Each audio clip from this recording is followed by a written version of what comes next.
गजाननं गणाधिसेवितं कपिजम्बुफलचारुभक्षणम् उमासुतं शोकविनाशकारकं नमामि विघ्नेश्वरपादपङ्कजं। गुरुर्ब्रह्मा गुरुर्विष्णु गुरुर्देवो महेश्वर गुरु साक्षात् परब्रह्म तस्मै श्री गुरुवे नमः। शान्तकारं भुजङ्गशयनं पद्मनाभं सुरेशं विश्वधारं गगनसदृशं मेघवर्णं शुभांगं लक्ष्मीकान्तं कमलनयनं योगिविद्यानिगम्यं वन्दे विष्णु भवभयहरं सर्वलोकैकनाथं।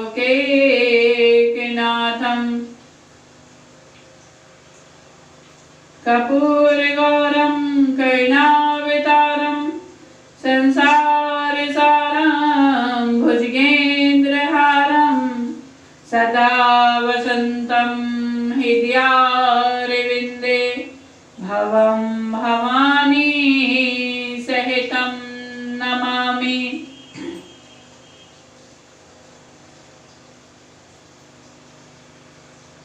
तुमेव माता च पिता तुमेव बन्धु सखा तुमेव विद्यादानं तुमेव सर्वं मम देव देवा। नीलाम्बुश्यामलकोमलां सीता समारोपितभागं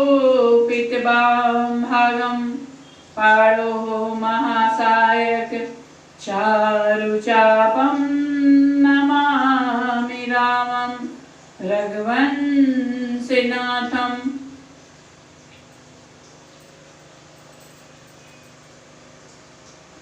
जनकीसुता जगे जननी जानकी अतिशय प्रिय करुणा निधान की। ताकि जुगी पद कमल मनावं जासु कृपा निर्मल मति पावं। पुनि मन वचन कर्म रघुनायक चरण कमल बंदों सब लायक। राजीव नयन धरे धनुषायक भगत विपत्ति भंजने सुखदायक।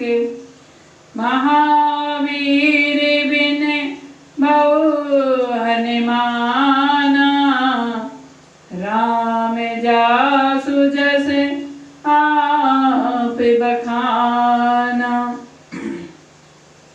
सीता राम चरिते अति पावन मधुर सरसे अरु अति मन भावन। मंगल भावन अमंगल हारी ध्रुवं सुदशरथ अजर बिहारी। महावीर बिन बहु हनुमाना राम जासु जस आप बखाना। मंगल मूर्ति मारुति नंदन सकल अमंगल मूल निकंदन। पवन तनय संतन हितकारी पवन तनय संत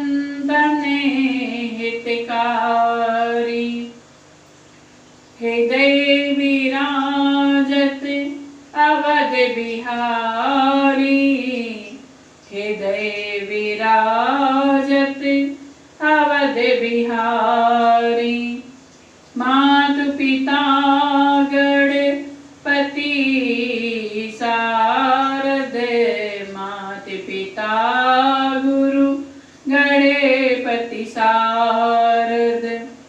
शिवा समेत शंभु शुक नारद शिवा समेत शंभु शुक नारद। चरण वंदे विनवो सब काहू देहु राम पद नेह निबाहु देहु राम पद नेह निबाहु। मंगल मूर्ति मारुति नंदन सकल अमंगल मूल निकंदन।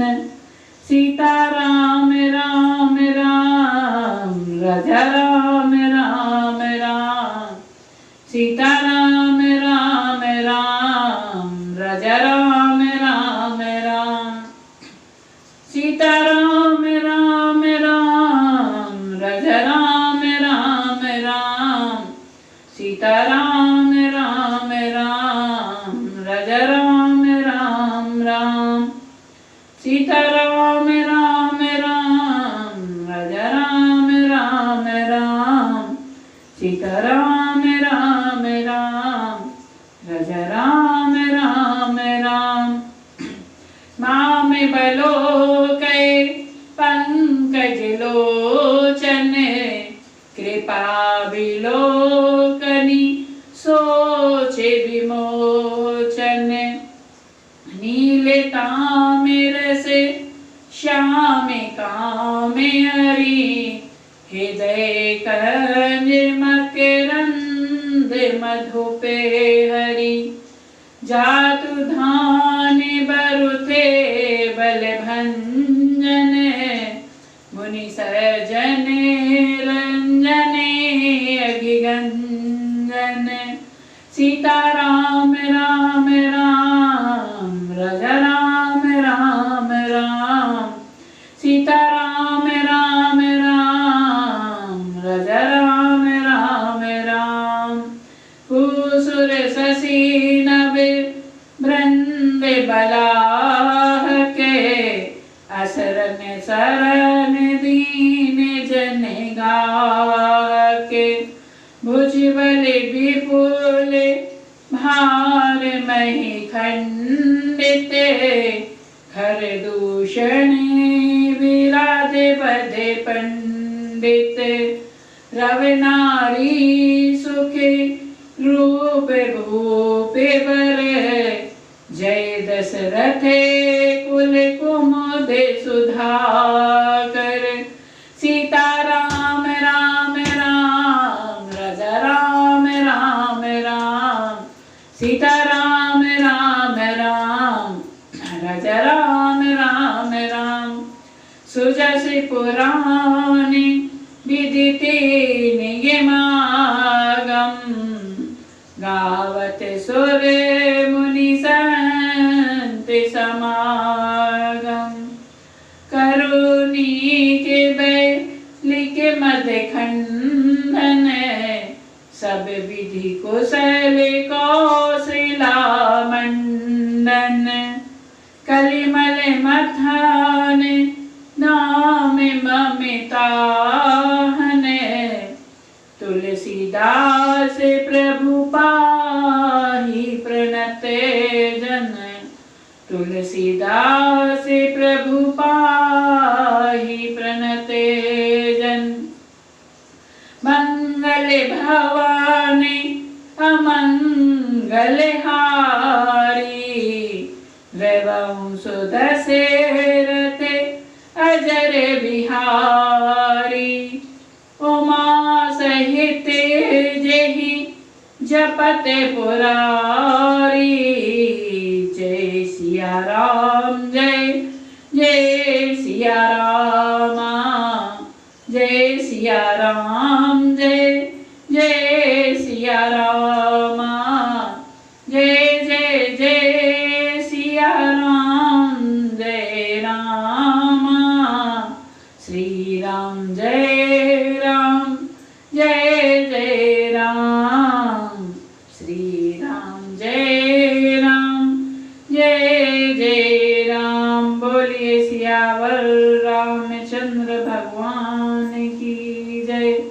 उमापति महादेव की जय। सद्गुरु महाराज की जय। हनुमान जी महाराज की जय।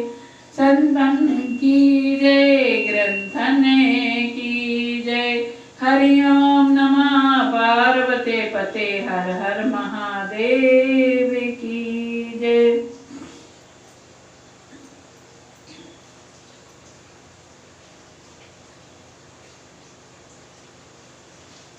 भारत भूमि की पावन धरा मध्य प्रदेश की राजधानी भोपाल से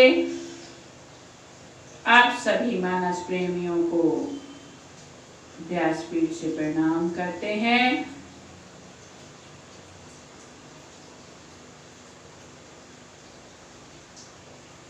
और सद्गुरु भगवान के चरणों में बारंबार प्रणाम करते हैं, जिनकी प्रेरणा से ही आज मानस का काम कर रही हूँ।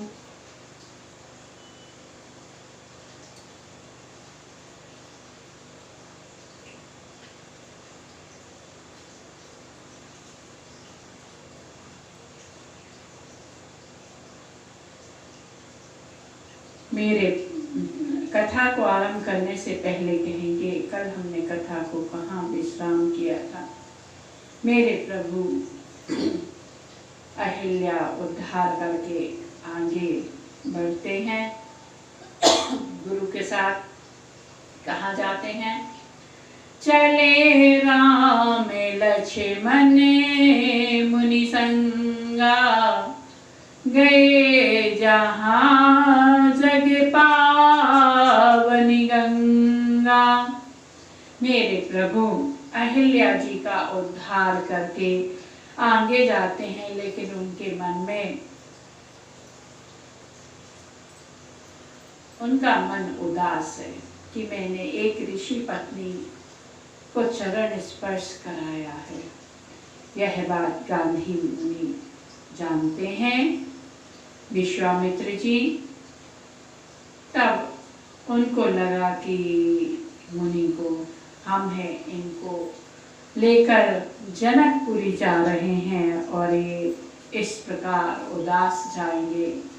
वर्ग तो है जब ससुराल जाता है तो बड़े खुश मन से जाता है, क्योंकि माता जानकी का विवाह धनुष के अधीन है। क्योंकि एक बार की बात है, महाराज जनक ने माता जानकी को धनुष उठाए हुए देख लिया था। माता जानकी पूजा गृह में सफाई कर रही थी, उनको लगा कि धनुष को भी उठा के साफ करना चाहिए। उन्होंने कोतकी से धनुष को उठाया। इस चीज को महाराज जनक ने देख लिया और वहीं परिणत कर लिया कि जो भी मेरी पुत्री के समान बलशील होगा, उससे ही मैं अपनी कन्या का विवाह करूंगा। जो यदि इस धनुष को नहीं उठा सकता, उसके साथ मैं विवाह अपनी कन्या का नहीं करूंगा। इसलिए महाराज जनक के प्रण को पूर्ण करने के लिए विश्वामित्र जी राम जी को जनकपुरी ले जा रहे हैं, लेकिन राम जी उदास हैं। इसलिए विश्वामित्र जी मेरे प्रभु को गंगा के किनारे ले जाते हैं। गांधी सुनो सब कथा सुनाई, जेहि प्रकार सुर सरी महियाई, जेहि प्रकार सुर सरी महियाई। राम जी लक्ष्मण जी मुनि के साथ चले जा रहे हैं। वहां गए चलते चलते जहाँ जगत को पावन करने वाली गंगा मैया बह रही हैं। गांधी जी के पुत्र विश्वामित्र जी ने वह सब कथा कह सुनाई, जिस प्रकार देव नदी गंगा पृथ्वी पर आई थी। तब प्रभु ऋषि ने समेत नहाए, तब प्रभु ऋषि ने समेत नहाए, विविध दान मही देवन पाए, विविध दान मही देवन पाए। हर्षि चले मुनि वृंद सहाया, वेगी विदेह नगर नियराया। जैसे ही गंगा जी को देखा तब प्रभु ने ऋषियों सहित गंगा जी में स्नान किया और ब्राह्मणों को दान दिया। ब्राह्मणों ने भांति भांति के दान पाए हैं। फिर मुनि वृंद के साथ भी प्रसन्न मन होकर चले हैं और शीघ्र ही जनकपुरी के निकट आ गए हैं।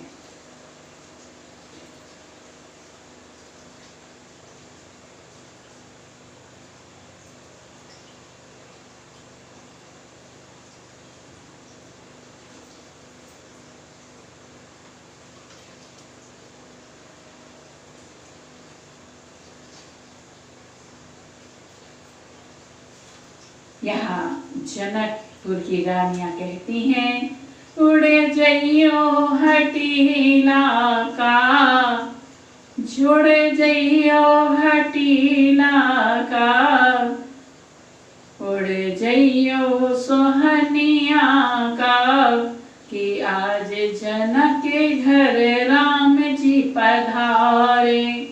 उड़ जइयो हटीला का, उड़ जइयो हटीला का, कि राम जनक के घर राम जी पधारे, जनक के घर राम जी पधारे।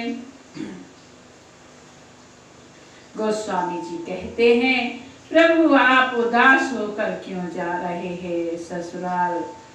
ये गंगा मैया पतित पावनी है, पापों का नाश करने वाली है, इसलिए राम जी कहाँ ले गए? राम जी को कहाँ ले गए? जहाँ जग पावनी गंगा है, बह रही है, और मेरे प्रभु वहाँ से प्रसन्न मन होकर आगे चले हैं। यहाँ गांधी मुनि ने अनेक प्रकार की कथाएं राम जी को गंगा अवतरण की सुनाई हैं।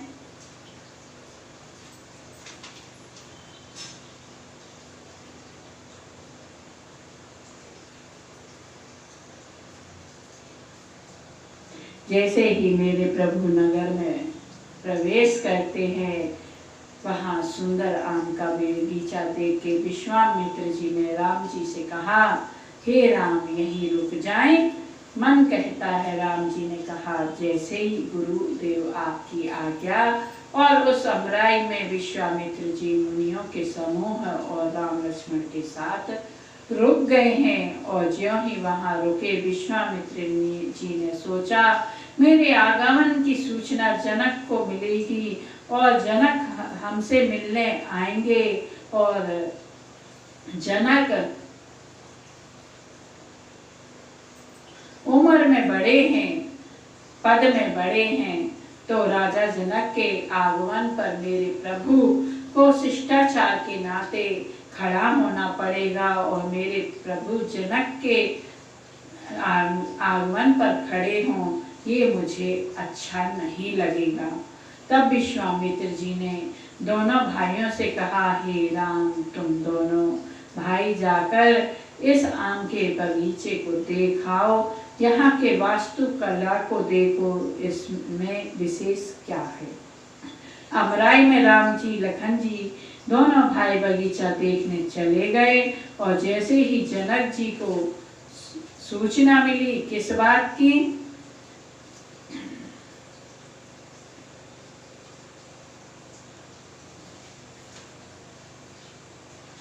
विश्वामित्र महामुनि आए, समाचार मिथिलापति पाए। विश्वामित्र महामुनि आए। विश्वामित्र जी जब आश्रम में थे तो महामुनि मांगने का भाव लेकर आए तो बन गए मुनि। मांगा तो कह दिया ब्राह्मण, लेकिन यहाँ जनकपुर में लेने नहीं आए हैं, यहाँ आशीर्वाद देने आए हैं। अवध में आए तो लिखा मुनि आगमन, लेकिन जब जनकपुर में आए तो यहाँ गोस्वामी जी की लेखनी देखिए। गोस्वामी जी लिखते हैं, विश्वामित्र महामुनि आए, समाचार मिथिलापति पाए। ज्यों ही जनक जी को विश्वामित्र जी के आगमन की सूचना मिली है, जनक जी समाज को लेकर विश्वामित्र जी के पास मिलने आए हैं। और आते ही राजा ने क्या किया, कीन प्रणाम चरणे धरि माता, दीन असीस मुदिते मुनिनाथा। दीन असीस मुदिते मुनिनाथा।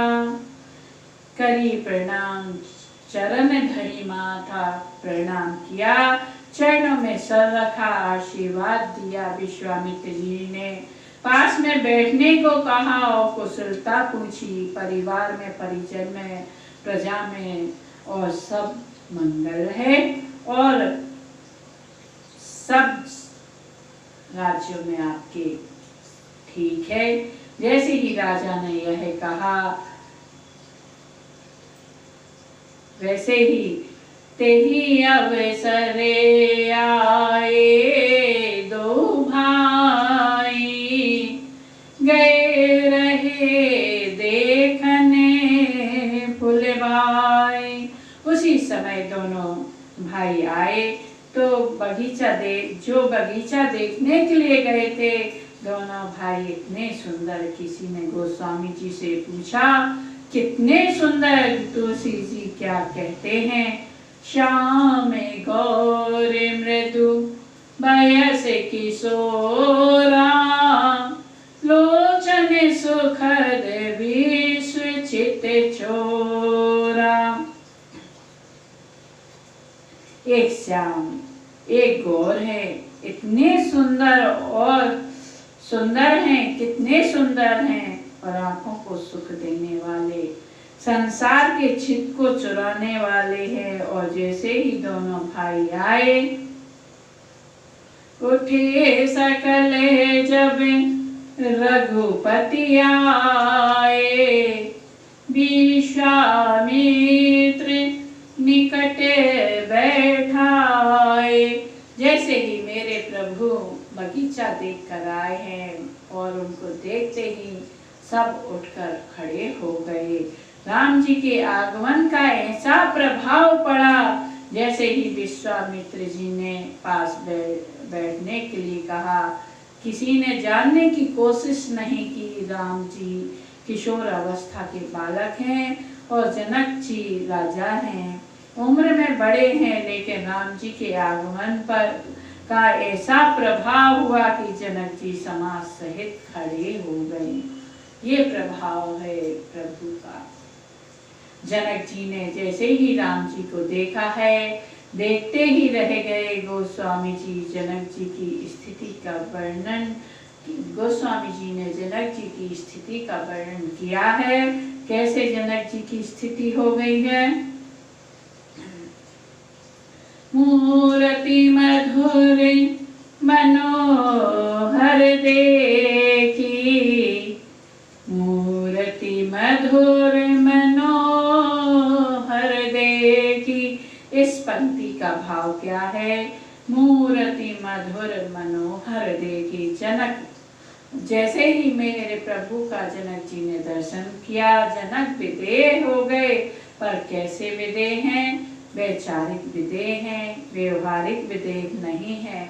व्यवहार में, समाज में, परिवार में सभी के साथ रहते हैं, लेकिन जैसे ही राम जी को देखा तो व्यवहारिक विदेह भी हो गए हैं।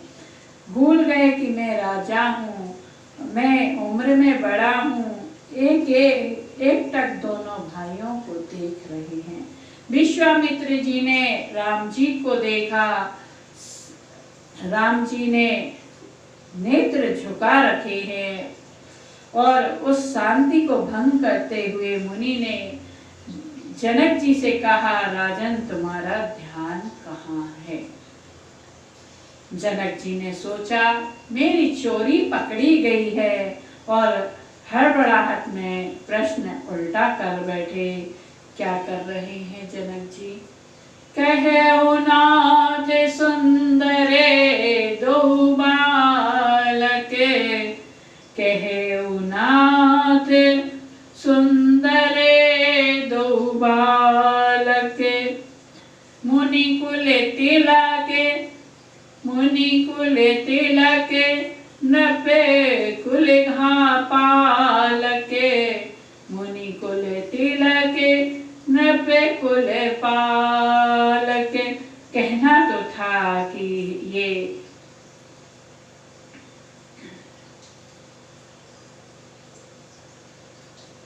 कहना तो था नृप कुल तिलक के मुनि कुल पालक, लेकिन उल्टा प्रश्न कर बैठे कि राजकुमार हैं या मुनि कुमार। विश्वामित्र जी ने कहा, राजा आप भी तो ज्ञानी हैं, आप भी तपस्वी हैं, आपको क्या दिखते हैं? आपको क्या दिखते हैं, मुनि कुमार या राजकुमार? जनक जी ने कहा, महाराज ये ना मुनि कुमार दिखते हैं, ना ये हमें राजकुमार दिखते हैं। तो हे राजा आपको क्या दिखते हैं? विश्वामित्र जी कहते हैं, ये दोनों बालक जनक जी कहने लगे, सहज विराग रूप मन मोरा, सहज विराग रूप मन मोरा, सहज विराग रूप मन मोरा, थकित होत जिमि चंद चकोरा। हे मुनि, मेरा मन सहज रूप से विरागमान है। संसार की कोई भी वस्तु मुझे आकर्षित नहीं कर सकती है, लेकिन दोनों राजकुमार को देखने के बाद जैसे ही चंद्रमा को देखकर चकोर की दशा होती है, वैसे ही मेरी दशा हो रही है। विश्वामित्र जी कहने लगे, ये कोई बात नहीं हुई। अगर कोई सुंदर हो, बालक हो, कैसा भी वैरागी क्यों ना हो, मन आकर्षित हो ही जाता है। आपने क्या महसूस किया, बताए महाराज। जनक जी कहने लगे, इन्हीं बिलोकत अति अनुरागा, इन्हीं बिलोकत अति अनुरागा, बरबस ब्रह्म सुख ही मन त्यागा, बरबस ब्रह्म सुख ही मन त्यागा।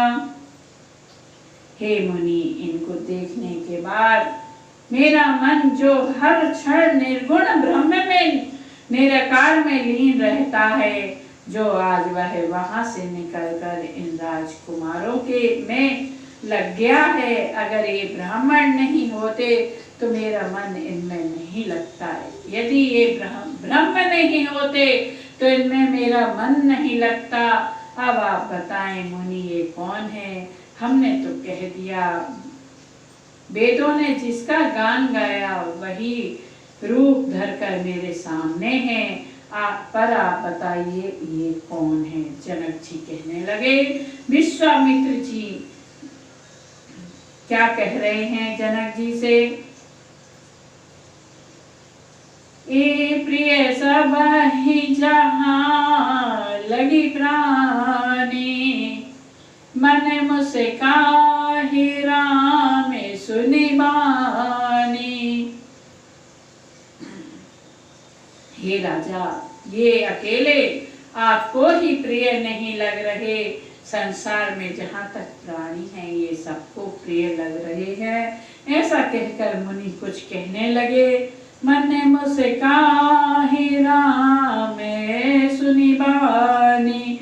राम जी ने इशारे से मुस्कुरा के कहा, गुरुदेव इनको पता चल गया, और लोगों को पता नहीं, इसलिए आप भेद ना खोले, कुछ ना कहें। मुनि समझ गए और तुरंत बात बदल दी। क्या कहने लगे? रघुकुल मणि दशरथे के जाए, मम हित लागी नरेश पठाए।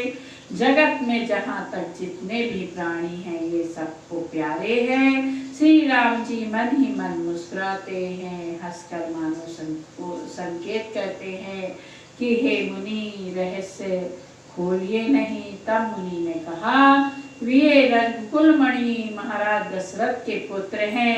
ये मेरे हित के लिए राजा ने इन्हें मेरे साथ भेजा है और इन्होंने मेरे यज्ञ की रक्षा की है राक्षसों से।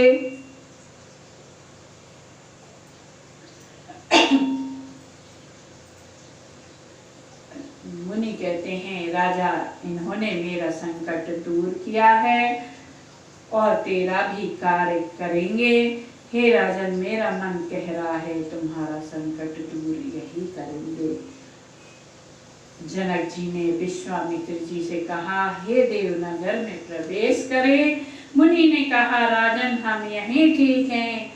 जनक जी ने कहा, नहीं, अगर आप मुनियों के संग अकेले आए होते तो मैं आपके रुकने की व्यवस्था यहीं करवा देता, परंतु आपके साथ में अयोध्या के 2 राजकुमार आए हैं और इनका सम्मान नहीं किया तो महाराज दशरथ मेरे बारे में क्या सोचेंगे कि जनकपुर में राजाओं का स्वागत ऐसा होता है कि तब महाराज जनक कहते हैं कि आप राजकुमारों की खातिर आपको नगर में चलना पड़ेगा। मुनि कहने लगे, ठीक है। अब राजा सोचने लगे, इनको कहाँ ठहराएं कि जितने महल थे सब भर गए, क्योंकि जानकी जी का स्वयंवर है। जो पहले आए उनको सुंदर महल मिल गए। तब राजा ने जानकी जी से कहा, बेटी आप हमारे साथ रहिए। गोस्वामी जी ने जनकपुरी का वर्णन करते हुए लिखा है, सुंदर सदन सुख दे सब काला, तहाँ बासुले दीन भुआला। करी पूजा सब विधि सेविकाई, गए राव ग्रह विदा कराई। एक सुंदर महल जो सब समय सभी रीतियों में सुखदायक था, वहीं राजा ने उन्हें ले जाकर ठहराया। ये महल कौन है? भक्ति का महल है। यदि हमारे जीवन में भक्ति है तो भगवान आके अवश्य ठहरते हैं। हमें अपने जीवन में भक्ति को धारण करना चाहिए। भगवान अपने आप आकर भक्ति रूपी हृदय में विराजमान हो जाते हैं। इसलिए यहाँ पे भक्ति के घर में भगवान ठहरे हैं। तुरंत सब प्रकार से पूजा और सेवा करके राजा विदा मांगकर अपने घर गए हैं।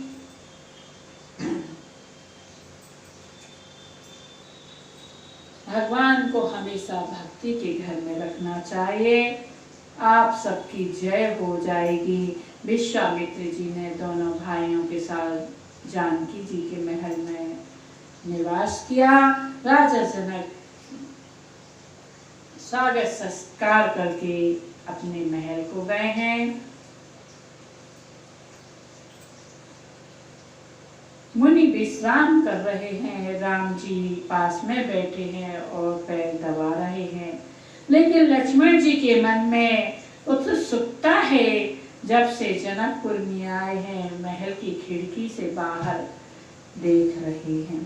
खिड़की के नीचे कुछ बालक खड़े हैं। नगर के बालकों से उनकी नजर मिली। इशारे होने लगे। बालकों ने कहा, आप आओ। लखन जी मना कर रहे हैं। लक्ष्मण जी को इशारा करते देख राम जी धीरे से उठे हैं और भाई से पूछा, इशारा किनको कर रहे हो? तब वो राम जी से कहने लगे कि कुछ बालक नीचे खड़े हैं, हमको कह रहे हैं आओ आपको नगर दिखाएंगे, हम जाएं। राम जी ने कहा नहीं। लखन जी कहने लगे, क्यों? तुम चले जाओगे तो नगर तो हमें भी देखना है। किसके साथ जाएंगे? दोनों भाई बात कर रहे थे। नजर मुनि की पड़ी। विश्वामित्र जी कहने लगे, राम तुम दोनों भी धीरे धीरे क्या बातें कर रहे हो? मेरे प्रभु झूठ नहीं बोलते। कहने लगे, नाथ लखनपुर देखन चहै, प्रभु सकोच दर प्रगट न कहै, जो राउर आय सुमे पावो, नगर दिखाई तुरत ले आओ। हे नाथ, लक्ष्मण नगर देखना चाहता है, किंतु आपके डर के संकोच के कारण कुछ कहते नहीं है। स्पष्ट यदि आपकी आज्ञा पाऊं तो मैं इनको नगर दिखलाकर तुरंत ही वापस ले आऊं।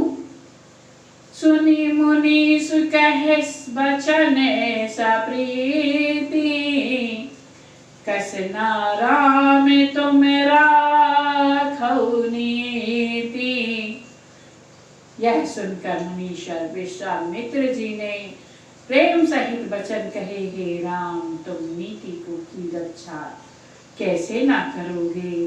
धर्म से तु पालक तुम ताता, धर्म से तु पालक तुम ताता, प्रेम विवश सेवक सुखदाता।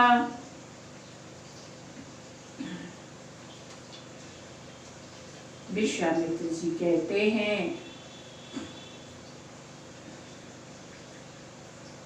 कि हे तात, तुम तो धर्म की मर्यादा का पालन करने वाले, प्रेम के वशीभूत होकर सेवकों को सुख देने वाले हो।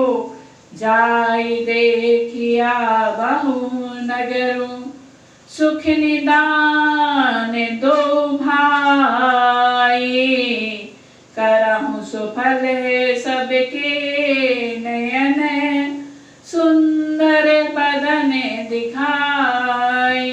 सुख के निदान दोनों भाई जाकर नगर देखाओ, अपने सुंदर मुख दिखलाकर सब नगर निवासियों के नेत्रों को सफल करो।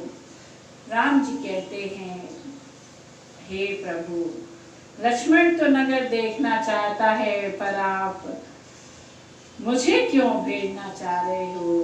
तब मुनि कहते हैं कि हे राम, जनकपुर के लोग निराकार प्रभु को पूछते हैं। हम चाहते हैं कि आपको साकार रूप में देखें और अपने नेत्रों को सफल कर लें। इसलिए मुनि कहते हैं, जाए देखी आवो नगर, सुख निधान दो भाई। हे राम, मैं भी चाहता हूँ दोनों नगर दिखाओ।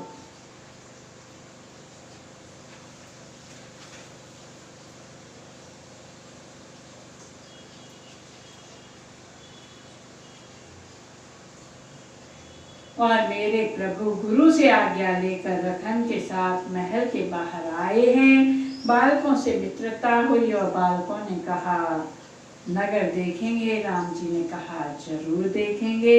अब बालक राम जी और लक्ष्मण जी को लेकर नगर में चले हैं। पूज्य गोस्वामी जी कहते हैं, देखने नगर भूप सुत आए, देखने नगर भूप सुत आए, समाचार पुरवास ने पाए, धाये धाम काम सब त्यागी, मनहु रंग निधि लूटने लागी, निरखी सहज सुंदर दो भाई, हो गई सुखी लोचन फल पाई, जुबति भवन झरोखिन लागी, निरखी राम रूप अनुरागी, कहे परस पर बचन सप्रीति, सखिने ने कोटि काम छवि जीती, सखिने कोटि काम छवि जीती,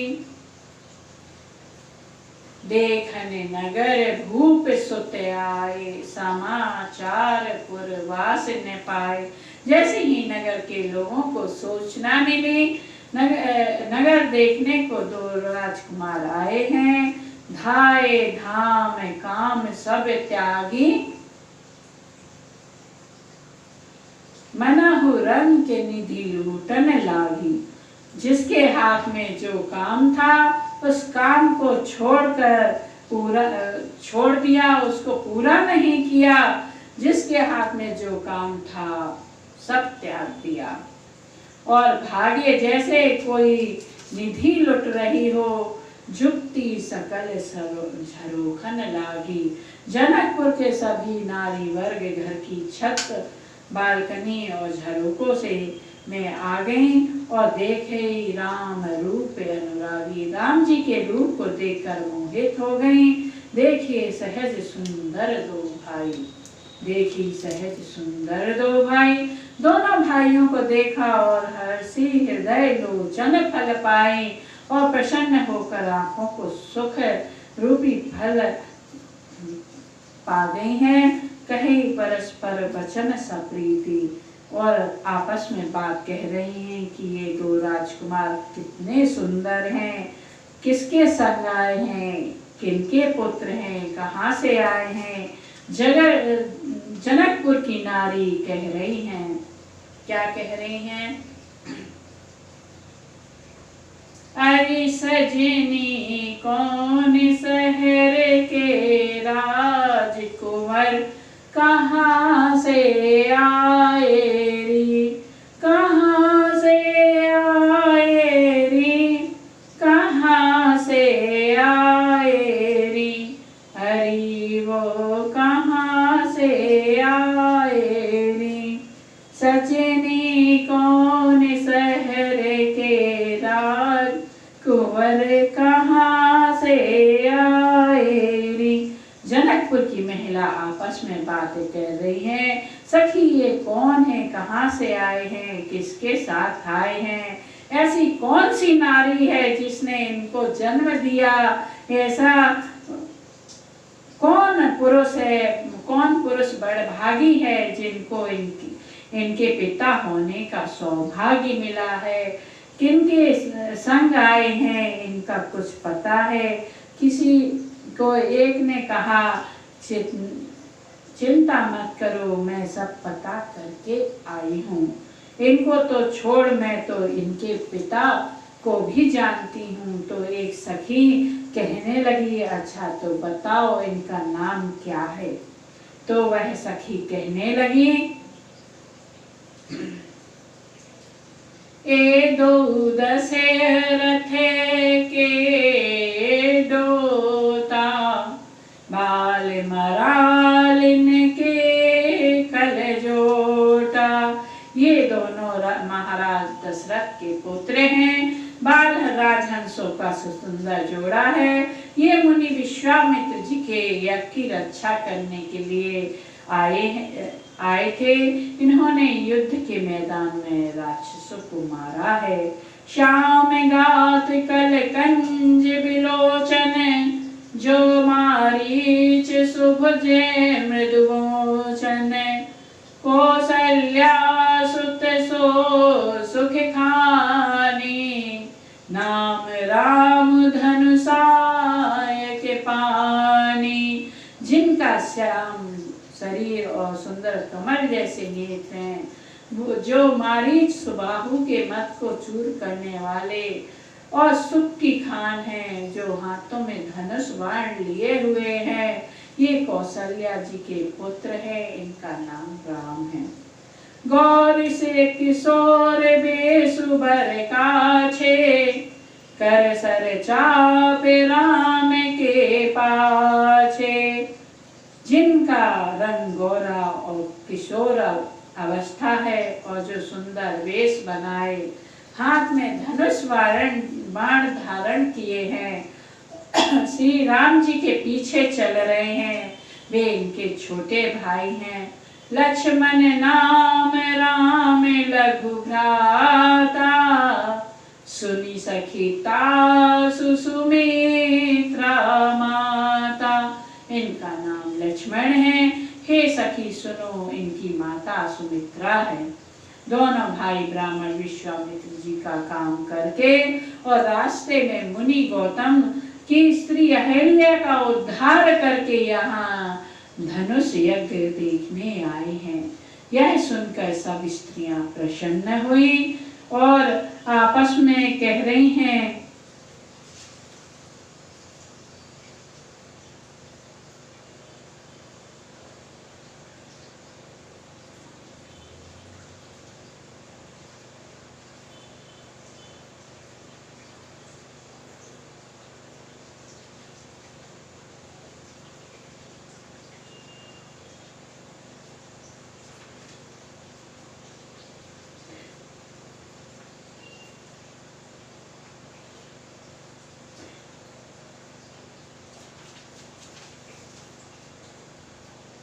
जनकपुर की रानियां चाहती हैं मेरे प्रभु एक बार सर ऊपर करके देखे और देख नहीं रहे, चले जा रहे हैं। एक सखी ने कहा, सुनती हैं ये दो राजकुमार बड़े सुंदर, पर मुझे लगता है ये दोनों बहरे हैं। एक ने कहा, तुम्हें कैसे पता? इनके माता पिता का नाम ले रहे हैं तो देखेंगे ना कि मेरे पहचान वाला है, लेकिन ये देख नहीं रहे हैं, इसका मतलब ये बहरे हैं। एक ने कहा, ये बहरे हैं सो है, मुझे तो लगता है कि कहीं, मुझे तो शक है कि कहीं ये गूंगे भी तो नहीं हैं।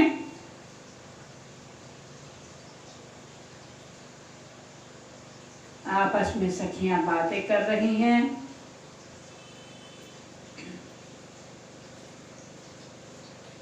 और एक सखी उनमें से कहती है कि सखी मुझे तो लगता है कि इनको गुमान भी है। अच्छा, इनको गुमान किस बात का है? सखी कहने लगी, इनको गुमान अपनी सुंदरता का है। एक ने कहा, बात तो तुम ठीक कह रही हो, तो सुंदर तो हैं, लेकिन ये जितना गुमान कर रहे हैं इतनी सुंदरता नहीं है। कितने सुंदर हैं? तो एक सखी कहने लगी, ये ज्यादा से ज्यादा सुंदर हैं तो हमारी किशोरी जी की परछाई के समान सुंदर हैं, ज्यादा सुंदर नहीं है। एक सखी कहने लगी, फिर भी सुंदर तो हैं। एक ने कहा, इनको थोड़ा छेड़ते हैं तो क्या? कहने लगी। सखियां छेड़ती हैं भगवान राम को, कहती हैं, अरे दशरथ राजकुमार, नजर तो है लगे जाएगी। श्यामल गौर कुमार, नजर तो है लगे जाएगी। दशरथ राजकुमार, नजर तो ही लगे जाएगी।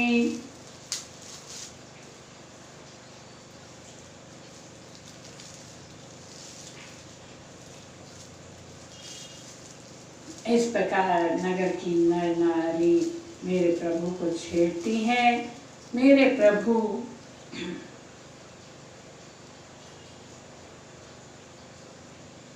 नगर का भ्रमण कर रहे हैं और एक सखी कहती है यदि विधाता भले हैं और सुना जाता है कि सबको उचित फल देते हैं तो ये जानकी जी को वर मिलेगा। हे सखी, इसमें संदेह नहीं है।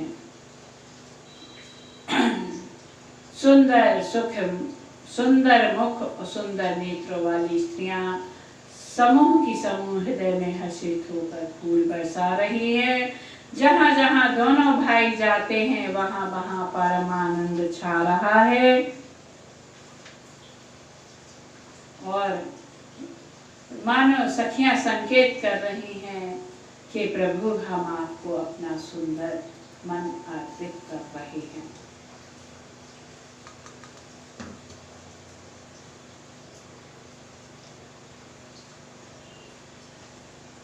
पूरब दिसी गए दो भाई, जह धनुष मख हित भूमि बनाई।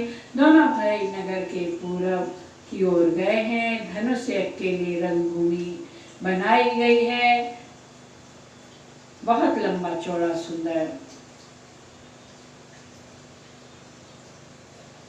पक्का आंगन डाला हुआ है जिस पर सुंदर और निर्मल वेदी सजाई गई थी। मेरे प्रभु रंगमंच का निरीक्षण कर रहे हैं और उनको लगता है कि काफी समय हो गया है, इसलिए मेरे प्रभु डर के कारण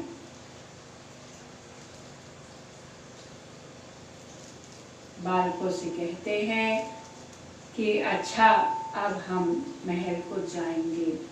और मेरे प्रभु बालकों को समझा बुझाकर महल को आए हैं और उनको जबरदस्ती विदा किया है।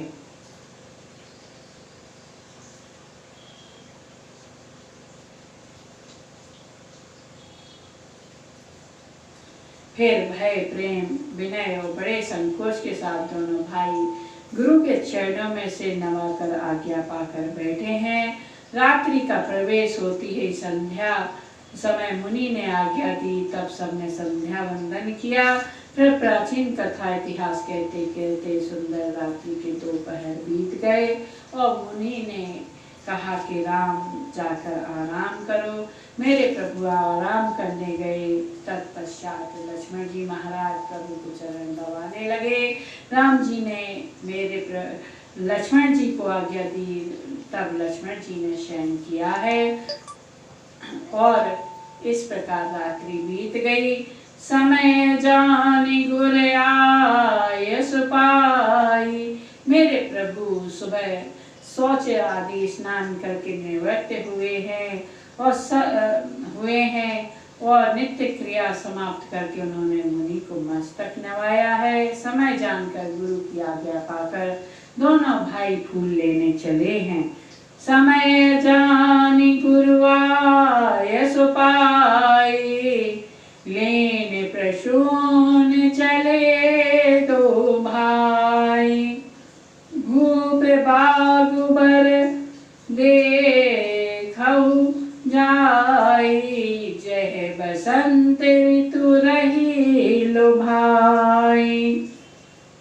समय जानी गुरु से आज्ञा ले दोनों भाई पूजा के लिए पुष्प लेने को पुष्प वाटिका आए हैं। महिलाओं ने आज्ञा दी, मालियों ने आज्ञा दी। राम जी लखन जी पुष्प चुन रहे हैं। दोनों भाई पुष्प चुन ही रहे थे। पूज्य बाबा कहते हैं, तेही अवसर सीता तह आई, गिरजा पूजन जननी पठाई। संग सखी सब सुभगे सयानी गावई गीत मनोहर बानी। दोनों भाई पुष्प चुन रहे थे, उसी समय जानकी जी आई हैं। गौरी की पूजा करने माँ ने भेजा है। जानकी जी अकेली नहीं है, साथ में सखियां हैं। सखियां कैसी हैं? सुंदर, सयानी हैं, समझदार हैं, पर सखियां चुप नहीं हैं, नहीं चल रही हैं, गीत गा रही हैं। कैसे गा रही हैं? मधुर वाणी में गा रही हैं। क्या गा रही हैं? गौरी पूजन ले आई सिया बाग में, गौरी पूजन को आई सिया बाग में, आई सिया बाग में, आई सिया बाग में, गौरी पूजन को आई सिया बाग में, गौरी पूजन को आई सिया बाग में।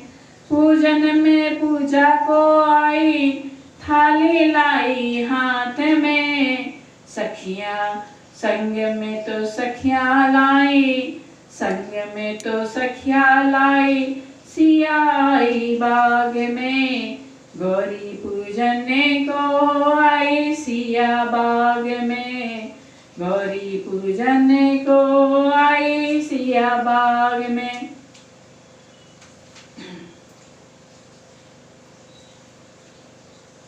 जानकी जी सखियों के साथ माता गौरी की पूजा करने को आई हैं। पुष्प वाटिका में जो सरोवर है उसमें स्नान किया। स्नान करके जैसे ही गौरी के मंदिर में आए, जो साथ में सखियां थी उनमें से एक सखी बगीचा को देखने के लिए चली गई।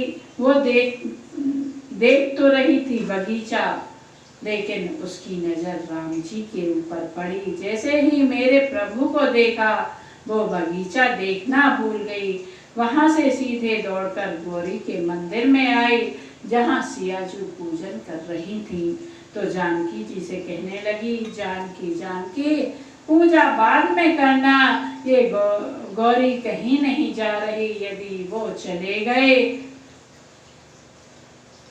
वो चले जाएंगे जो बगीचे में पुष्प चुनने आए हैं। एक सखी ने कहा, कौन चले जाएंगे? तुम किसकी बात कर रही हो और तुम्हारी सांस क्यों उखड़ी है?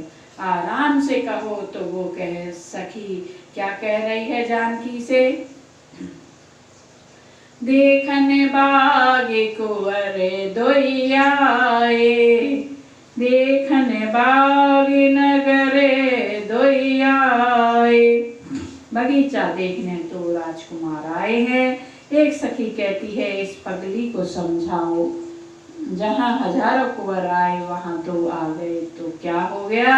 वो कहने लगी, जानकी ये हजारों जैसे नहीं हैं, बड़े किशोर सब भांति सुहाए, वो बड़े किशोर है। एक ने कहा, राजकुमार तो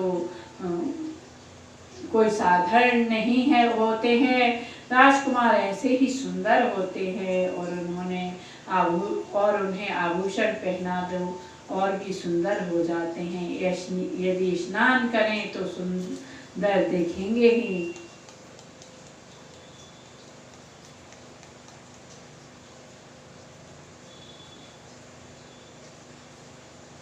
तो वो सखी कहने लगी कि नहीं नहीं, ये तो सबसे अलग हैं। हे जानकी, उनको एक बार तो चलकर देख लो। जब साधारण मनुष्य सुंदर दिखते हैं तो वो तो राजकुमार है।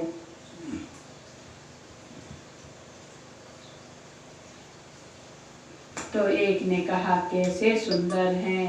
तो सखी कहती है, श्याम गौर किमी कहो बखानी, श्याम गौर किमी कहो बखानी, गिरानने अनन्य नयने विनुबानी, गिरानने नयने विनुबानी। वाणी, ये जो वाणी है इसे गिरा कहते हैं। इस जीव की आंखें नहीं है, जो बोलती है उसने देखा नहीं, और जिन आंखों ने देखा वो बोलती नहीं। सखी कहती है तुम क्या कहना चाहती हो? तो कहने लगी वो सखी, चलो सिया दर्शन करिए, देखने कुंवर दो आए हैं। चलो सखी बगीचे में दोनों कुंवर को देखने के लिए चलो। सखी कहती वो श्याम गौड़ है, मैं उनकी सुंदरता का बखान नहीं कर सकती हूँ। सुनी हरे सी सब सखी सयानी, सियहि अति उत्कंठा जानी, एक कही न पे सुते तैयारी, सुने जे मुनि संगे आए काली। यह सुनकर सीता जी के हृदय में बड़ी उत्कंठा जानकर सब सयानी सखियां प्रसन्न हुई। और तब सखी कहने लगी, हे सखी ये वही राजकुमार है, सुना है कल विश्वामित्र मुनि के साथ आए हैं, जिन्हें निज रूप मोहिनी डारी, कीन स्ववश नर नर नारी, और जिन्होंने अपने रूप की मोहिनी डालकर नगर के स्त्री पुरुषों को अपने बस में कर लिया है। जहाँ तहाँ सब लोग इन्हीं की छवि का वर्णन कर रहे हैं, अवश्य चलकर उन्हें देखना चाहिए, वे देखने ही योग्य हैं। उसके वचन सीता जी को अत्यंत ही प्रिय लगे और दर्शन के लिए उनके नेत्र आकुला उठे। उसी प्यारी सखी को आगे करके सीता जी चली। पुरानी प्रीति को कोई लख नहीं सकता।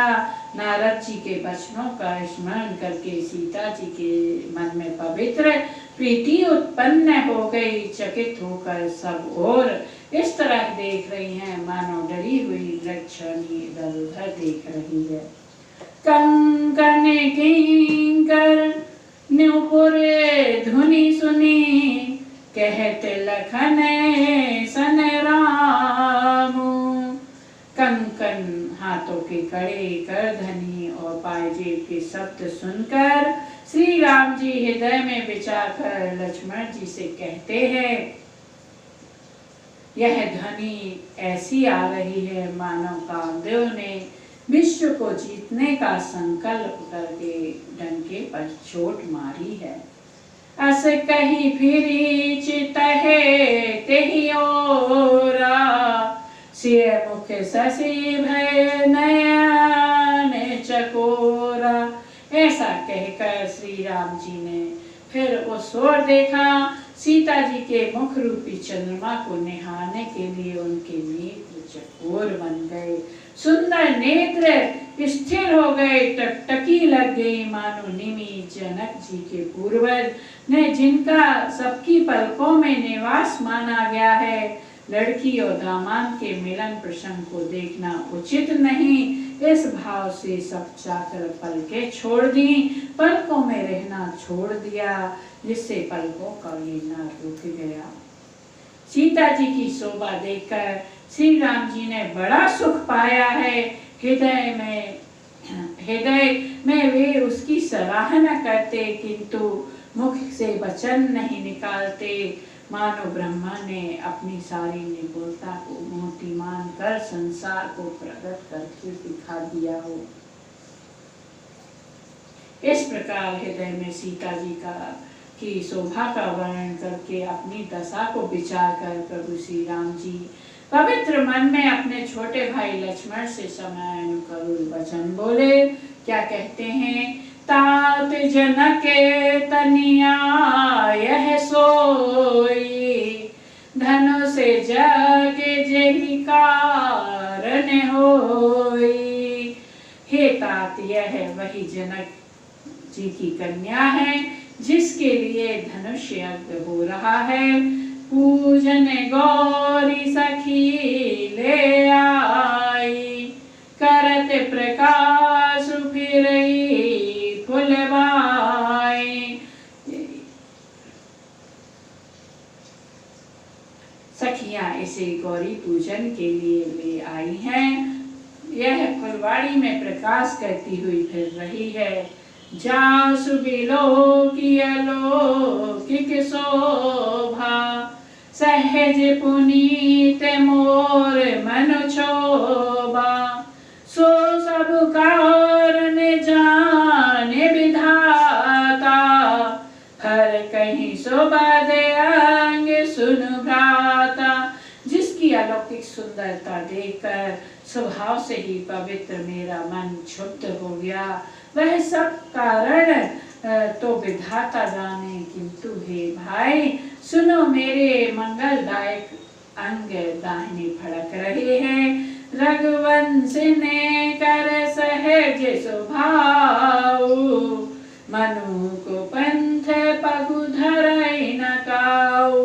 हम रघुवंशियों का यह सहज स्वभाव है कि उनका मन कभी कुमार पर नहीं पड़ता रखता। मुझे तो अपने मन का अत्यंत ही विश्वास है कि जिसने जगत जागृत की कौन कहे, स्वप्न में भी पराई स्त्री पर दृष्टि नहीं डाली है।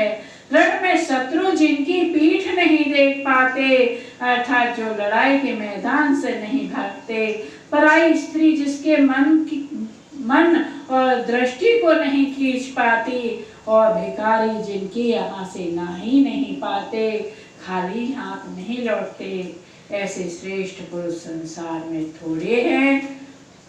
यूं श्री राम जी छोटे भाई से बातें कर रहे हैं, पर मन सीता जी के रूप में लुभाया है।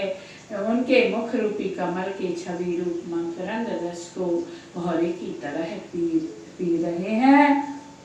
जय बिलोक मृग सावक नैनी, जनु तह बरसी कमल सित श्रेणी। सीता जी चकित होकर चारों ओर देख रही हैं। मन इस बात की चिंता कर रही हैं कि राजकुमार कहाँ चले गए।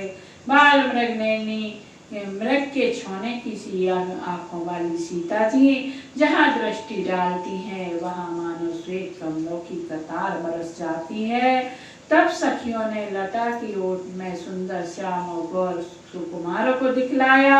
उनके रूप को देखकर नेत्र ललचा उठे। वे ऐसे प्रसन्न हुई मानो उन्होंने अपना खजाना पहचान लिया है। श्री राम जी की छवि देखकर पलकों ने भी गिरना छोड़ दिया। अधिक स्नेह के कारण शरीर बेहल हो गया, मानो शरद ऋतु के चंद्रमा को चकोर बेसुध हुई देख रही हो। लोचन मृगे राम ही उरयानी, दीने पलक कपाट सयानी। नेत्रों के रास्ते श्री राम जी को हृदय में लाकर चतुर शिरोमणि जानकी जी ने पलकों के केवाड़ लगा लिए। जब सखियों ने सीता जी को प्रेम के बस में जाना, तब वे मन में सखचा गई, कुछ कह नहीं सकती। उसी समय दोनों भाई लता मंडप कुंज में से प्रकट हुए, मानो तो निर्मल चंद्रमा बादलों के पर्दों को हटाकर निकले हों। दोनों सुंदर भाई शोभा की सीमा है। उनके शरीर की आभा नीले पीले कमल की सी है। सिर पर सुंदर मोर पंख सुशोभित है। उनके बीच बीच में फूलों की कलियों के गुच्छे हैं। माथे पर तिलक और पसीने की बूंदें शोभायमान है। कानों में सुंदर भूषणों की छवि छाई है। टेढ़ी भौएं और घुंघराले बाल है। नए लाल कमल के समान रत्नारे लाल नेत्र हैं।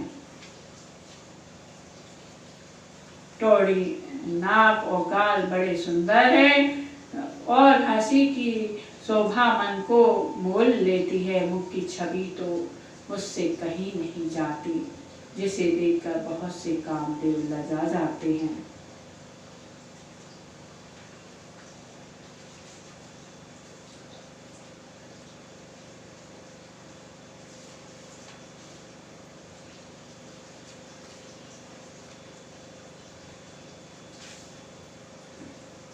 वक्ष स्थल पर मणियों की माला है। संग के हृदय सुंदर गला है, कामदेव के हाथी के बच्चों के समान, बच्चे की सूर के समान उतार चढ़ाव वाली कोमल भुजाएं मेरे प्रभु की, जो बल की सीमा है, जिसके बाएं हाथ में फूलों सहित दोना है। हे सखी वह सांवला कुंवर तो बहुत ही सलोना है।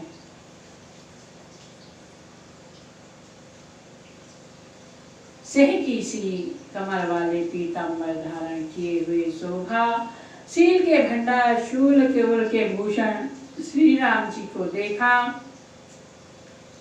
सखियां अपने आप को भूल गईं, धरी धीरज के आली सयानी, सीता सने बोली गई पानी। बहुरी गौरी करे ध्यान करे, भूप किशोर देखी किने लेहु। एक चतुर सखी धीरज धरकर हाथ पकड़कर सीता जी से बोली, सियाजू गौरी जी का ध्यान फिर कर लेना, इस समय राजकुमार को क्यों नहीं देख लेती। तब सीता जी ने सकचाकर नेत्र खोले और रघुकुल के दोनों सिंहों को अपने सामने खड़े देखा। नख से शिखा तक राम जी की शोभा देखकर और फिर पिता का प्रण याद करके उनका मन बहुत क्षुब्ध हो गया। परवश सखिन लखी जब सीता, भयउ गहरू सब कहे सभीता। जब सखियों ने सीता जी के प्रेम में परवश सीता जी को देखा, तब सब भयभीत होकर कहने लगी, बड़ी देर हो गई, अब चलना चाहिए, कल इसी समय फिर आएगी। ऐसा कहकर एक सखी मन में हंसी। सखी की यह रहस्य भरी वाणी सुनकर सीता सकुचा गई, देर हो गई जान। उन्हें माता का भय लगा, बहुत धीरज धरकर वे श्री राम जी को हृदय में ले आई और उनका ध्यान करती हुई अपने को पिता के अधीन जानकर लौट चली हैं। माता जानकी वैसे तो है माँ गौरी के मंदिर जा रही हैं, लेकिन उनका ध्यान प्रभु के ऊपर है। वह कभी पौधों के, कभी फूलों को, कभी भंवरों की बहाने है बार बार मुड़ कर श्री राम जी को निहार रही हैं और माता के मंदिर आई हैं। और जब हमें कुछ चाहिए होता है, वैसे तो माता जानकी रोज ही पूजन करती हैं, लेकिन आज उनको राम जी के दर्शन हुए हैं, इसलिए उनकी भावना बदल गई और माता से प्रार्थना की, उनकी माता से प्रार्थना का उनका अनुराग बदल गया है। जैसे हम वैसे रोज ही पूजा करते हैं जब, लेकिन प्रभु से कुछ विशेष चाहिए हो तो हमारे पूजा करने का ढंग बदल जाता है और अनुराग उत्पन्न होने लगता है। ऐसे ही आज सियाजू का हाल है। माता जानकी भवानी के मंदिर आई हैं। गई भवानी भवन बहोरी, बंदी चरण बोली कर जोरी। सीता जी पुनः भवानी जी के मंदिर में गए, उनके चरणों की वंदना करके हाथ जोड़कर कहती हैं, जय जय जय गिरिवर राज किशोरी, जय महेश मुख चंद चकोरी, जय गज बदन सदानन माता, जगत जननी दामनी दुति गाता, नहीं तब आदि मध्य अवसाना, अमित प्रभाव वेद नहीं जाना, भव भव विभव पराभव कारणी, विश्व विमोहनी सोबस बिहारनी। माता जानकी गौरी की वंदना कर रही हैं।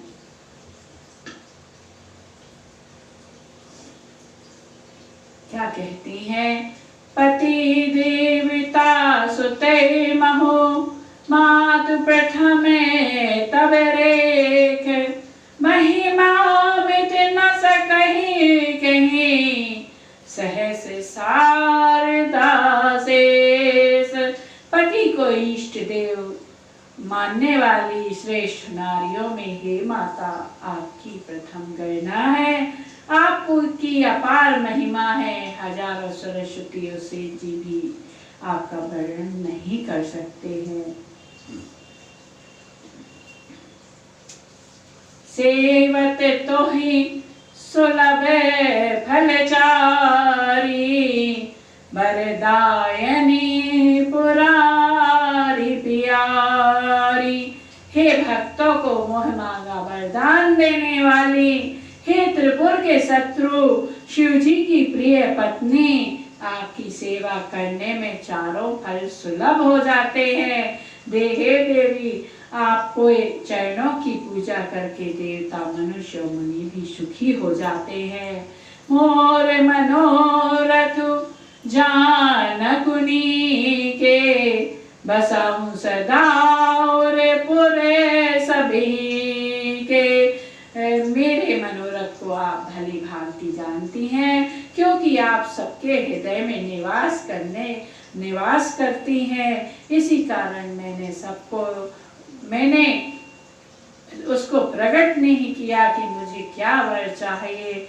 ऐसा कहकर जानकी जी माता के चरणों में गिर पड़ी हैं। विनय प्रेम बस भई भवानी कसी माल मूर्ति मुस्कानी। गिरजा जी सीता जी के विनय और प्रेम के बस में हो गई। उनके गले की माला खिसक पड़ी, मूर्ति मुस्कुराई है। सीता जी ने आदर पूर्वक उस प्रसाद माला को सिर पर धारण किया। गौरी का हृदय हर्ष से भर गया और मूर्ति बोल उठी। क्या बोल उठी मूर्ति?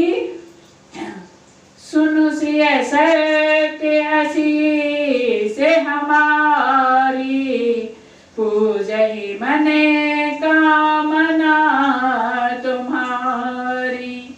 नारद बचन सदा सुचि सांचा सोबरु मिलहि जाहि मनुराचा।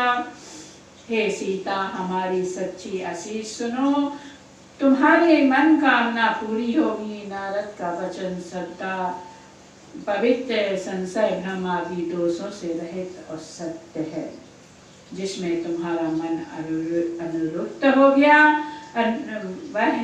वही वर तुमको मिलेगा।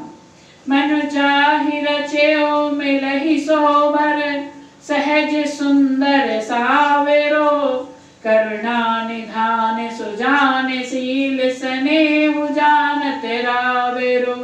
एहि भांति गौरी आशीष सुनि सिय सहित ही हरषि अली तुलसी भवानी पूजी पुनि पुनि मुदित मन मंदिर चली।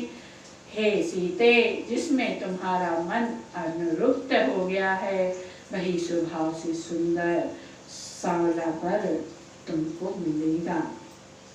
वह दया का खजाना और सुजान सर्वज्ञ तुम्हारे शील और स्नेह को जानता है। इस प्रकार गौरी का आशीर्वाद सुनकर जानकी समेत सब सखियां हृदय में हर्षित हुई।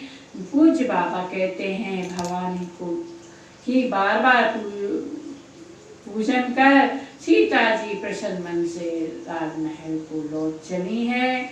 हृदय सराहत सिए लोनाई, हृदय में सीता जी के सौंदर्य की सराहना करते हुए दोनों भाई गुरु के पास आए हैं। श्री राम जी ने विश्वामित्र जी से सब कुछ कह दिया जो पुष्प वाटिका में घटना हुई थी, क्योंकि उनका सरल स्वभाव है। छल तो उसे छूता भी नहीं है। फूल पाकर मुनि ने पूजा की, फिर दोनों भाइयों को आशीर्वाद दिया। क्या आशीर्वाद दिया? मुनि कहते हैं, सुफल मनोरथ हो तुम्हारे, राम लखन सुनी भये सुखारे। मुनि चाहते तो केवल राम जी को कहते कि बेटा तुम्हारा मनोरथ सफल हो, लेकिन उसमें पुष्प वाटिका में सीता जी के साथ में उनकी बहन भी थी, जिसके ऊपर लक्ष्मण जी का मन आ गया था। इसलिए है गोस्वामी जी कहते हैं, सफल मनोरथ हो तुम्हारी, यानी तुम दोनों के मनोरथ सफल हो। इस प्रकार मुनि ने है पूजन किया और समय बीतता गया और संध्या काल आया। मेरे प्रभु पूर्व दिशा में सुंदर चंद्रमा को उदित हुआ देख रहे हैं। श्री राम ने उसे सीता जी के मुख के समान देखकर सुख पाया। फिर मन में विचार किया कि यह चंद्रमा सीता जी के मुख के समान नहीं है और खारे समुद्र में तो इसका जन्म फिर उसी समुद्र से उत्पन्न होने के कारण विष इसका भाई है। दिन में यह मलिन शोभाहीन निस्तेज रहता है और कलंकी काले दाग से युक्त है। बेचारा गरीब चंद्रमा सीता जी के मुख की बराबरी कैसे पा सकता है। जन्म सिंधु पुनि बंधु विषु, दिन मलिन सकलंक, से मुख समता पाव किमी, चंदु बाप रो रंक। इस प्रकार मेरे प्रभु विचार करते हैं फिर और कहते हैं कि यह घटता बढ़ता है और बिरहनी स्त्रियों को दुख देने वाला है। राहु की संधि में पाकर, राहु अपनी संधि में पाकर इसे ग्रास लेता है। चकवे चकियों के वियोग का कारण शोक देने वाला, कमल का बैरी उस कमल को मुरझा देने वाला है। चंद्रमा तुझ में बहुत से अवगुण हैं जो सीता में बिल्कुल भी नहीं है, तथा जानकी जी के मुख की तुझे उपमा देने में बड़ा अनुचित है, कर्म करने का दोष लगेगा। इस प्रकार चंद्रमा के बहाने सीता जी के मुख की छवि का वर्णन करके बड़ी रात हो गई जान वे गुरु के पास गए। मुनि के चरणों में प्रणाम किया, आज्ञा पाकर उन्होंने विश्राम किया। रात बीतने पर श्री रघुनाथ जी जागे, भाइयों को देखकर ऐसा कहने लगे, हे तात भाई को देखकर ऐसा कहने लगे, हे तात देखो, कमल चक्रवाक और समस्त संसार को सुख देने वाला अरुणोदय हुआ है। लक्ष्मण जी दोनों हाथ जोड़कर प्रभु के भाव को सूचित करने वाले कोमल वाणी बोले। अरुणोदय होने से कमुदियां सकचा गईं और तारागणों का प्रकाश फीका पड़ गया। जिस प्रकार आपका आना सुनकर राजा बलहीन हो गए हैं, ऐसे ही हे प्रभु आपके सब भक्त धनुष टूटने पर सुखी होंगे। सूर्य उदय हुआ, बिना ही परिश्रम अंधकार नष्ट हो गया। तारे छिपे हुए संसार में तेज का प्रकाश हो गया। रघुनाथ जी सूर्य ने अपने उदय के बहाने सब राजा को, हे रघुनाथ जी सूर्य ने अपने बहाने सब राजाओं को प्रभु आपका प्रताप दिखलाया है। आपकी भुजाओं के बल की महिमा को धारित करने खोल कर दिखाने के लिए धनुष तोड़ने का यह पद्धति प्रकट हुई है।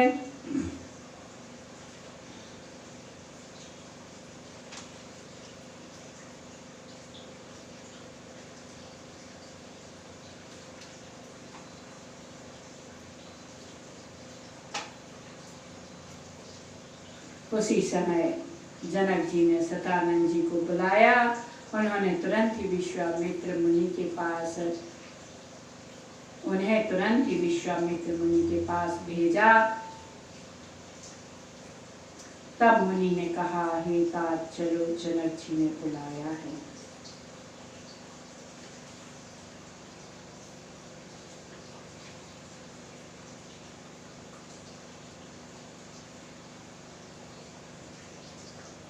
स्वयंवर देख जाई, ईस काहि धो दे बड़ाई।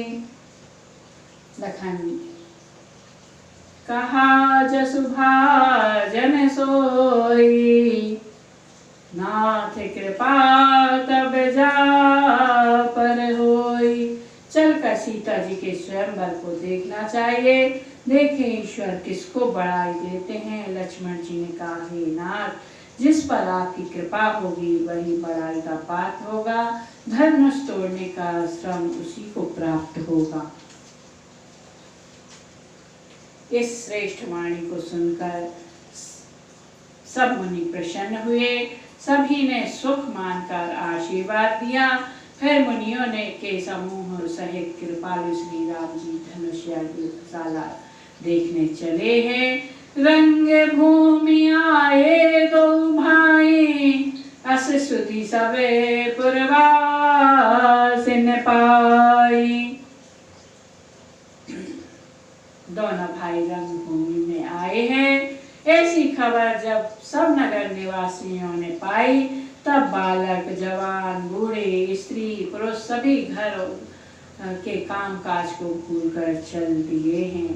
जब जनक जी ने देखा कि बड़ी भीड़ हो गई, तब उन्होंने सब विश्वास पास सेवकों को बुला लिया और कहा, तुम लोग तुरंत सब लोगों के पास जाओ, सब किसी को यथा योग्य आसन दो।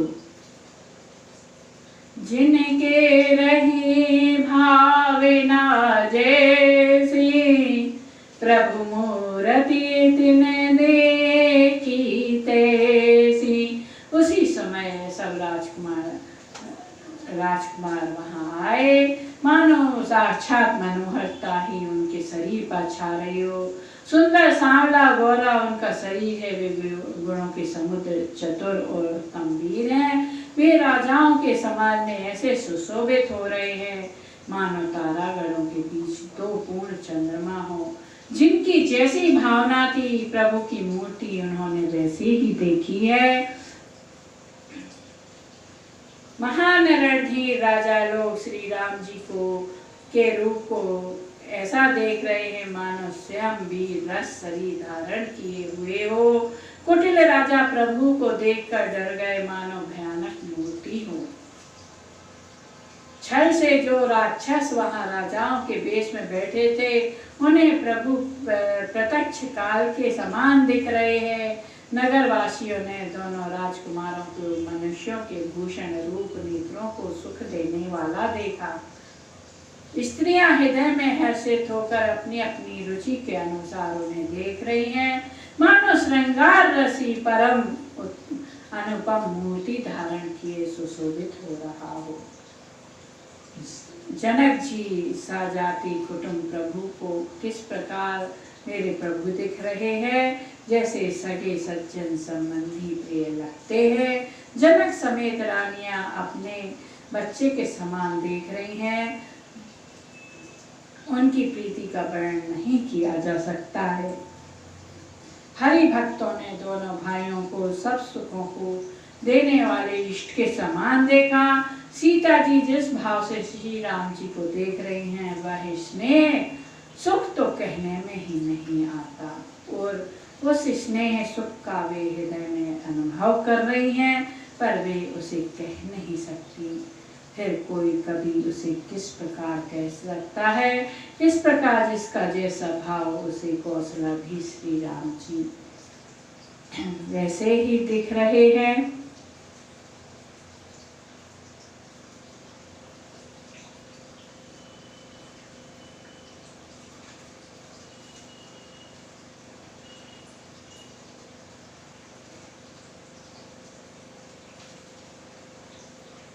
मेरे प्रभु को देखकर सभी लोग सुखी हुए और तारे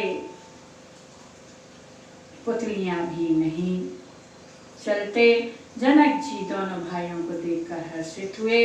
तब उन्होंने जाकर मुनि के चरण पकड़ लिए। करी विनती निज कथा सुनाई, रंग अवनि सब मुनि दिखाई। विनती करके अपनी कथा सुनाई। मुनि को सारी रंगभूमि यज्ञशाला दिखाई। दोनों श्रेष्ठ राजकुमार जहाँ जहाँ जाते हैं वहाँ वहाँ सब कोई आश्चर्यचकित होकर देखने लगते हैं। सबने राम जी को अपनी अपनी ओर ही मुख किए हुए देखा, परंतु इसका कुछ भी विशेष रहस्य कोई नहीं जान सकता। मुनि ने राजा से कहा, रंगभूमि की रचना बड़ी सुंदर है। विश्वामित्र जैसे विरक्त और ज्ञानी मुनि से रचना की प्रशंसा सुनकर राजा प्रसन्न हुए और उन्हें बड़ा सुख मिला। सब मंचों से एक मंच अधिक सुंदर, उज्ज्वल और विशाल था। राजा ने मुनि सहित दोनों भाइयों को उस पर बैठाया है। प्रभु को देखकर सब राजा हृदय में ऐसे हार गए, निराश निस्तेज उत्साहहीन हो गए जैसे पूर्ण चंद्रमा के उदय होने पर तारे प्रकाशहीन हो जाते हैं। इधर उनके रूप को देखकर सबके मन में यह निश्चित हो गया कि शिव जी के धनुष को बिना तोड़े भी सीता जी इनके ही गले में जयमाला डालेंगी, अर्थात दोनों तरह से ही हमारी हार होगी और विजय श्री राम जी के हाथ होगी। जो यूं सोचकर वे कहने लगे, हे भाई, ऐसा विचार कर यश प्रताप बल और तेज गवा कर अपने अपने घर चलो। दूसरे राजा जो अविवेकी से अंधे हो रहे थे, अभिमानी थे, यह बात सुनकर बहुत हंसे। धनुष तोड़ने पर भी विवाह होना कठिन है, सहज ही में हम जानकी को हाथ से जाने नहीं देंगे। फिर बिना तोड़े तो राजकुमार ब्याह ही कौन कर सकता है, राजकुमारी को ब्याह ही कौन सकता है। काल ही क्यों ना हो एक बार तो सीता के लिए उसे भी हम युद्ध में जीत लेंगे। यह घमंड की बात सुनकर दूसरे राजा तो धर्मात्मा हरि भक्त और जो सियाने थे मुस्कुराए। उन्होंने कहा, राजाओं के गर्व दूर करके धनुष किसी से नहीं टूट सकेगा, उसे तोड़कर श्री राम जी सीता जी को ब्याहेंगे।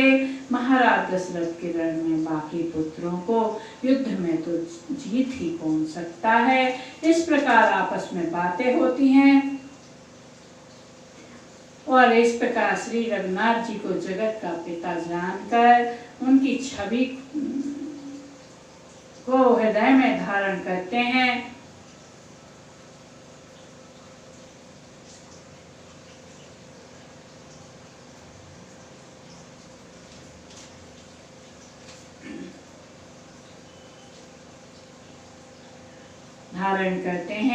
ऐसे दोनों वीरों को देख लो।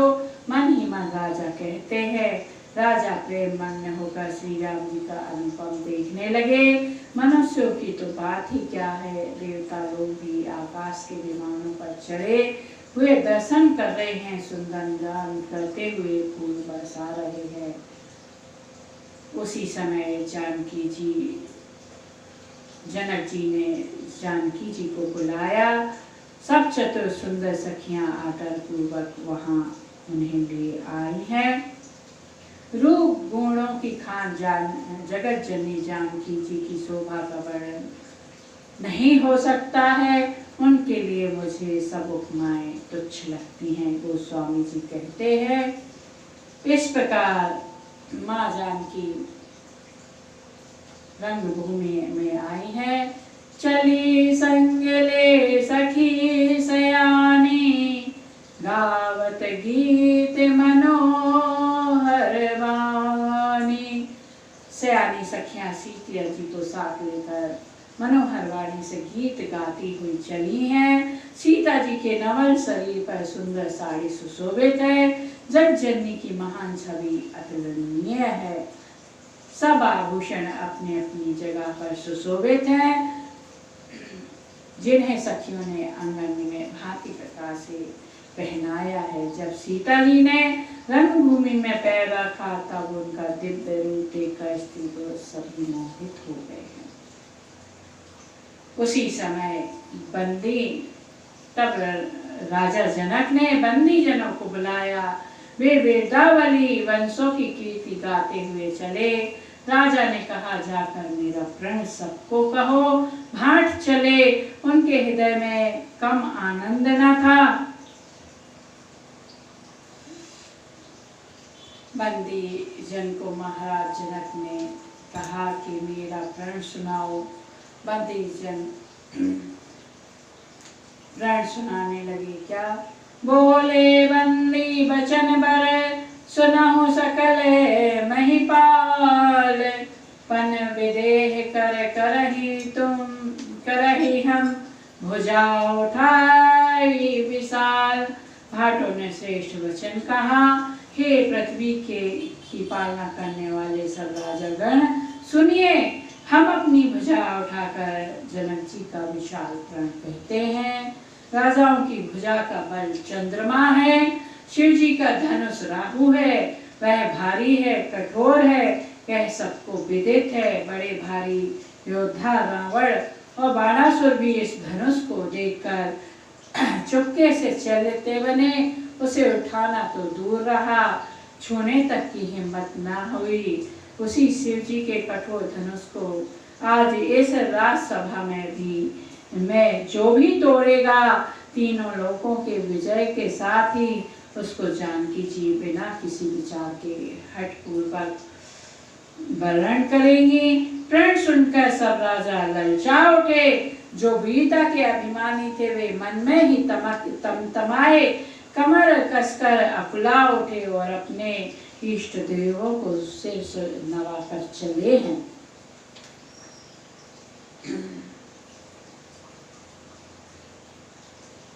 वे तमककर बड़े ताव से शिव जी के धनुष की ओर देखते हैं और फिर निगाह जमाकर उसे पकड़ते हैं। करोड़ों भांति से जोर लगाते हैं पर वह उठता नहीं। जिन राजाओं के मन में कुछ विवेक है वे धनुष के पास ही नहीं जाते हैं। वे मूर्ख राजा तमककर धनुष को पकड़ते, परंतु जब नहीं उठता तो लजाकर चले जाते हैं। मानो वीरों की भुजाओं का बल पाकर वह धनुष अधिक अधिक भारी होता जाता है। भूप सहसे दस कही बारा, लगे उठावन टरई नटारा। तब 10,000 राजा एक ही बार धनुष को उठाने लगे, तो भी वह उनके टाले नहीं टलता। डगई न शंभु सरासनु कैसे, कामी बचन सती मनु जैसे। शिव जी का धनुष कैसे नहीं दिखता, जैसे कामी पुरुष के वचनों से सती का मन चलाए मन नहीं होता है। सब राजा उपहास के योग हो गए, जैसे वैराग के बिना सन्यासी उपहास के योग हो जाता है। कीर्ति विजय बड़ी वीरता, इन सबको वे धनुष के हाथों पर बस हार कर चले गए। राजा लोग हृदय में हार कर चले गए और अपने अपने समाज में जा बैठे। राजा को असफल देखकर जनक अकुला उठे और ऐसे वचन बोले जो मानव क्रोध में सने हुए थे। क्या कहते हैं महाराज जनक? दीप दीप के भूपति नाना, आए सुनी हम जो पन उठाना। मैंने जो प्राण ठाना था उसे सुनकर अनेक अनेक प्रकार के दीप दीप के राजा आए। देवता दैत्य भी मनुष्य का शरीर धारण करके आए और बहुत से रणधीर वीर आए, परंतु शिव जी के धनुष को तोड़कर मनोहर कन्या, बड़ी विजय और अत्यंत सुंदर कीर्ति को पाने वाला मानव ब्रह्मा ने किसी को रचा नहीं है। कहिए यह लाभ किसको अच्छा नहीं लगता, परंतु किसी ने भी शंकर जी का धनुष नहीं चढ़ाया। अरे भाई, चढ़ाना तो दूर रहा, कोई तिल भर भी ना छुड़ा सका। अब कोई वीरता का अभिमानी नाराज ना हो। मैंने जान लिया पृथ्वी वीरों से खाली हो गई है। अब आशा छोड़ दो, अपने अपने घर जाओ। ब्रह्मा ने सीता का विवाह लिखा ही नहीं है। यदि प्रण छोड़ता हूँ तो पुण्य जाता है, इसलिए क्या करूँ, कन्या कुमारी रहे। यदि मैं जानता कि पृथ्वी वीरों से शून्य है तो प्रण करने में उपहास का पात्र न बनता। जनक के वचन सुनी सब नर नारी, देखी जानकी भये दुखारी। जनक जी के वचन सुनकर स्त्री पुरुष जानकी जी की ओर देखकर दुखी हुए, परंतु लक्ष्मण जी तमा उठे।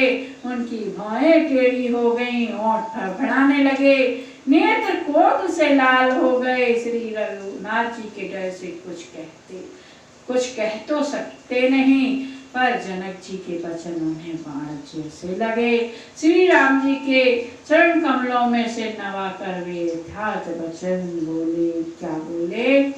रघुवंशी मह जहे को होई, तेहि समाज से कहाई न कोई।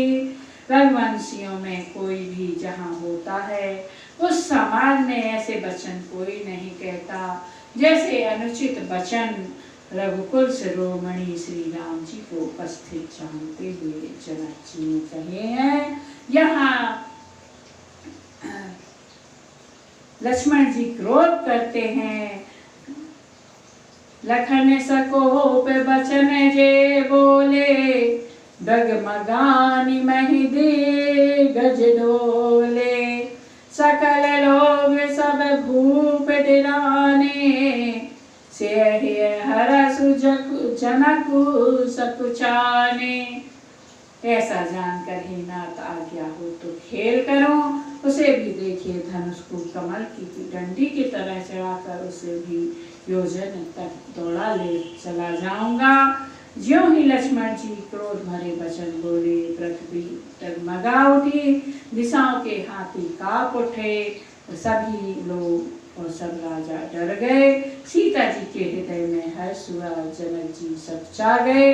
पूज्य बाबा कहते हैं, विश्वामित्र समय शुभ जानी, बोले अति सभीत प्रियवाणी।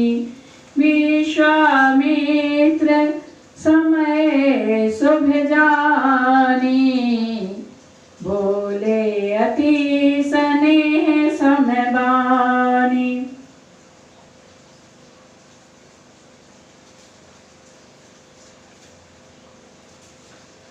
जो ही लक्ष्मण जी क्रोध में वचन कहते हैं, उसी समय विश्वामित्र जी समय को पाकर कहते हैं कि हे राम उठो, शिव जी का धनुष तोड़ो और हे तात जनक का संताप मिटाओ।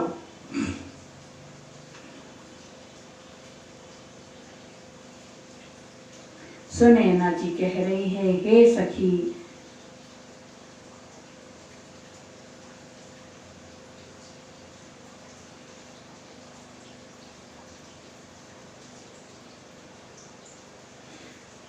विश्वामित्र शुभ समय जानकर राम जी को कहते हैं,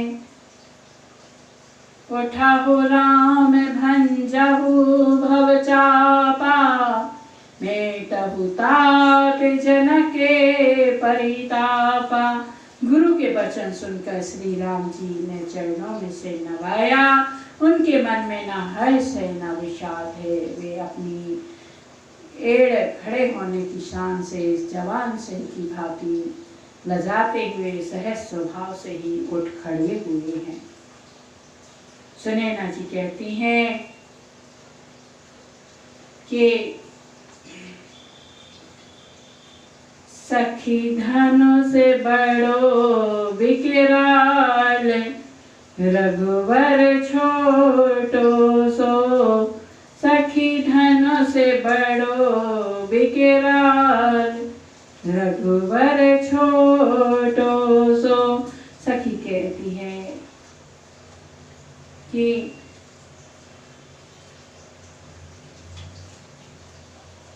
इनको छोटा छोटा मत कहिए,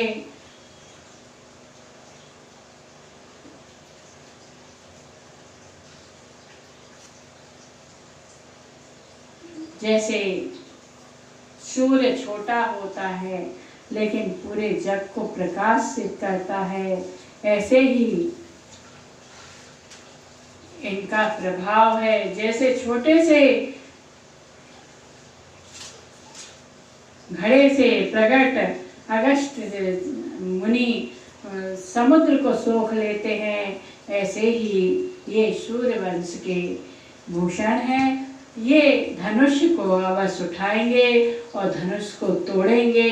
मेरे प्रभु ने धनुष भंग किया है यहाँ पर, और सबके संताप को मिटाया है। जैसे ही धनुष भंग हुआ, परशुराम जी को पता चल गया कि धनुष भंग हो गया है।